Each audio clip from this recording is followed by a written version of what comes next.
नमस्कार। शहर में अब तक न्यूज चैनल में आपका स्वागत है। रात 10 बजे की खबर दस्तक में उत्तर प्रदेश के जनपद अंबेडकर नगर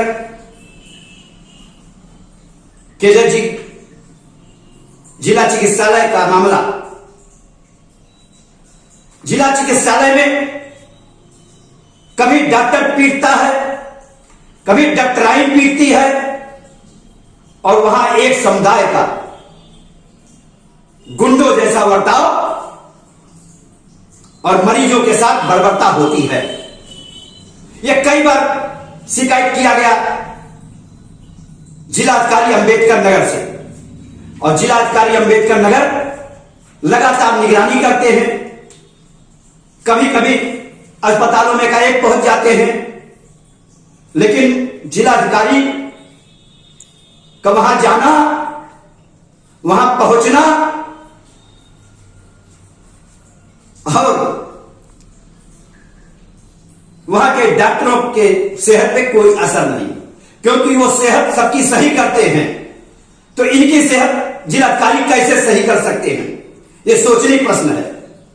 जिलाधिकारी कितने बड़े डॉक्टर हो जाए, अंबेडकर नगर के जिलाधिकारी हो जाए, ईमानदार हो जाए, बादशाह हो जाए और योगी के याद के तारे हो जाए और ISO प्रमाण पत्र पा जाए मुख्यमंत्री से, लेकिन अंबेडकर नगर का जिलाधिकारी इन डॉक्टरों से हार गया, क्योंकि डॉक्टर की गुंडाई और कहना कि जब मैं सबका सेहत ठीक करता हूं तो यहां का जिलाधिकारी मेरी सेहत ठीक करेगा। और आज यह बात अब तक न्यूज चैनल से ऑन रिकॉर्डेड तो नहीं, मुझजबानी बात किया यहां का CMS डॉक्टर ओम प्रकाश ने। और मामला और वाकया क्या था, जब हमारे प्रतिनिधि ने डॉक्टर ओम प्रकाश से बात किया तो ऑन कैमरा बात करने से मुकर गए, क्योंकि वहां पत्रकार असहाय हो जाता है। इन डॉक्टर गुंडों की फौज वहां चारों तरफ घेर लेती है। इसी के पहले, आज के 4 महीना 5 महीना पहले, कुछ पत्रकारों की ठाकुर समुदाय की डॉक्टर ने यानी डॉक्टरनी ने कुछ पत्रकारों की पिटाई कर दी थी और वह मौज मस्ती करने गई थी रात को। और जब पत्रकार ने पूछ लिया था कि कहां गई थी, तो डॉक्टर को और डॉक्टरनी को नागवार लूटना और लोगों के साथ उस पत्रकार को पीट डाला। जांच चली नहीं चली, सीमो नकारा था, कुछ कर ही नहीं पाया। लेकिन कल तो एक DM साहब मेरी खबर देख रहे हो, अंबेडकर नगर वासी मेरी खबर देख रहे हो, तो जान जाए कि ऐसे डॉक्टर को यदि दंड नहीं दिया गया तो डॉक्टर और स्टाफ किसी की जान ले सकते हैं। और कोरोना काल में हुआ भी, कई लोग मर गए, कई पत्रकार यहां मर गए। 2-1 पत्रकार तो भागे लखनऊ, अगर यहां के भरोसे रह जाते तो भी मर जाते, जिसमें मैं भी एक था।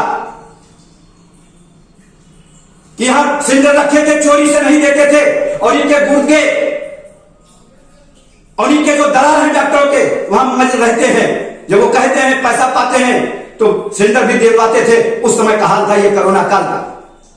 और उसी में एक अपने को पत्रकार का भाई बताता है जो रात दिन वहां डॉक्टर की दलाली करता है, और एक पत्रकार को वहां बिजली की सप्लाई करता है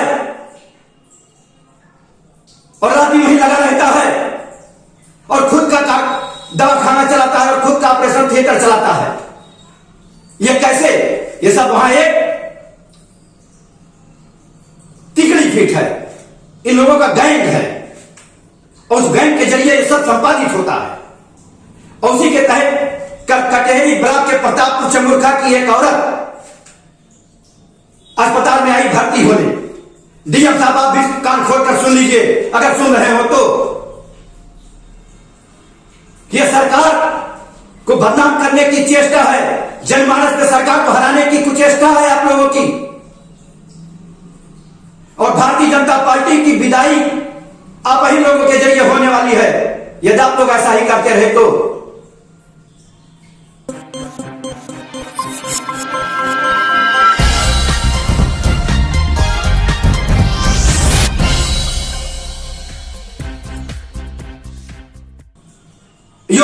भी देख लीजिए,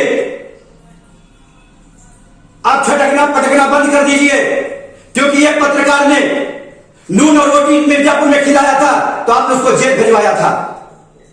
समय लग गया योगी जी।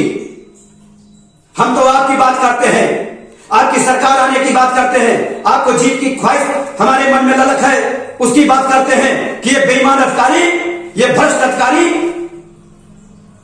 और काम में अक्रामकता पैदा करने वाले अधिकारी अस्पताल में जो बैठे हैं, आम जनमानस में सरकार के प्रति गलत धारणा पैदा कर रहे हैं डॉक्टर यहां के। और यहां का सीएमओ जो है वो तो एकदम काट का उल्लू हो गया है। उसको सिर्फ कागजों में आंकड़ा, कहां से कमीशन, कहां सप्लाई से मतलब है। और यहां के सभी बाबू ट्रांसफर हो गए, लेकिन एक विकलांग बाबू पंकज अग्रवाल बचा रह गया कमीशन खोरी वाला। वो वसूलता है, सीएमओ को समझाता है, सीएमओ गठरी बांटते हैं और वही बैलेंस बढ़ा रहे हैं। यह है कि लुटाई और कमाई। अब आइए आप कहते हैं घटना में। घटना कटेरी ब्लॉक की महिला की है, उसको रात को बीगो लगाया जाता है और बीगो लगाने में प्रयोग किया जाता है यह सिरिंज। और जब सिरिंज ये प्रयोग किया जाता है और जब सिरिंज उसको लगाई जाती है, यानी नर्स जब सिरिंज लगाती है और गुस्सा में लगाती है, तो जब सिरिंज लगाती है तो उसको लगाने के बाद निडिल यहां से आधी टूट जाती है। यह सिरिंज है। या तो सीएम अंबेडकर नगर और मुख्यमंत्री उत्तर प्रदेश बताएं कि क्या निडिल की सप्लाई गलत थी। अगर निडिल की सप्लाई गलत है तो क्यों नहीं इसको काज नोटिस इस निडिल सप्लाई करता को दिया जाता। और अगर जिस महिला कर्मचारी ने औरत को ये निडिल लगाई और उसके निडिल टूट गई उसके हाथ में बीगो लगाते वक्त, तो उसने निकाला क्यों नहीं और डीएम साहब निकाला ही नहीं। बड़ा घोर प्रश्न है और घोर अन्याय है कि निडिल जो टूट गई उसको उस नर्स ने उसको और अंदर घुसेड़ दिया और कहा ठीक है जाओ, लग गया तुमको। रात भर महिला कराहती रही, रात भर तड़पती रही।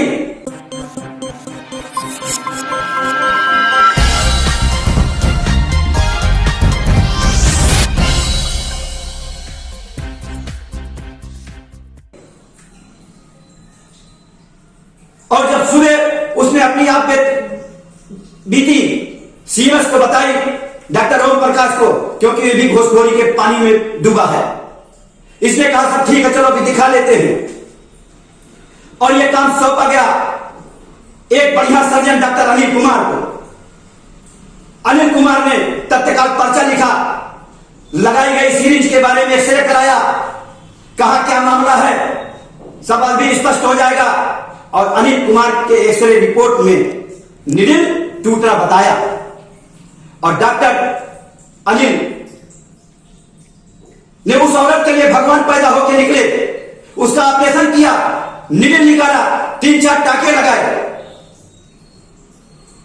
और वहीं पर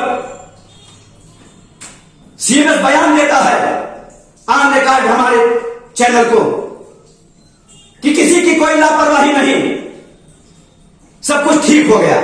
अरे डीएम साहब सब कुछ ठीक हो गया, आदमी की जान चली जाए, आदमी मर जाए और आपका सब कुछ ठीक हो गया, वो तो ऊपर चला गया, क्या रह गया।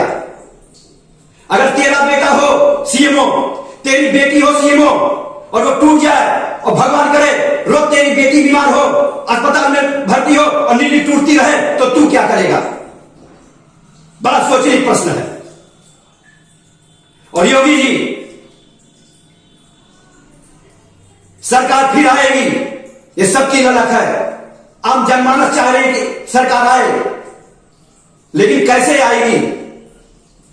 इन भ्रष्ट कर्मचारियों की वजह से जो जनता में आपके प्रति गलत संदेश पैदा कर रहे हैं। और बड़ी बात है कि खबर करने के बाद, खबर लोगों में आने के बाद तमाम अखबारों में छपा, तमाम चैनलों पे चला और वहां पर अभी तक कोई भाजपा पार्टी का नेता उस निरीह प्राणी से मिलने नहीं गया, यानी पीड़ित औरत से, कि तुम्हारे साथ क्या हुआ, क्यों अन्याय हुआ। और सीएमओ से जब पूछा गया तो उसने कहा भैया हमको मामले की जानकारी ही नहीं है, बड़ा प्रश्न है।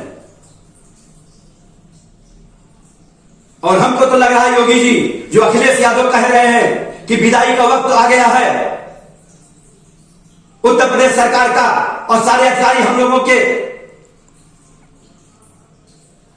देख रेख में हमसे आ रहे हैं मिलने, तो क्या ये मामला सही है कि अधिकारी पाला बदल रहे हैं? और अगर अधिकारी पाला बदल रहे हैं तो योगी जी चाहे 210 से आइए, चाहे 220 से आइए, चाहे 240 से आइए, सरकार तो आपकी ही बनेगी। और याद कर लीजिए अपने नोटबुक में कि जो पाला बदल रहे हैं अधिकारी, आस्था सब समाजवादी पार्टी में दर्शा रहे हैं। सरकार बनने के बाद अप्रैल और मई में इनकी जरूर क्लास लीजिएगा, बाकी आगे के लिए।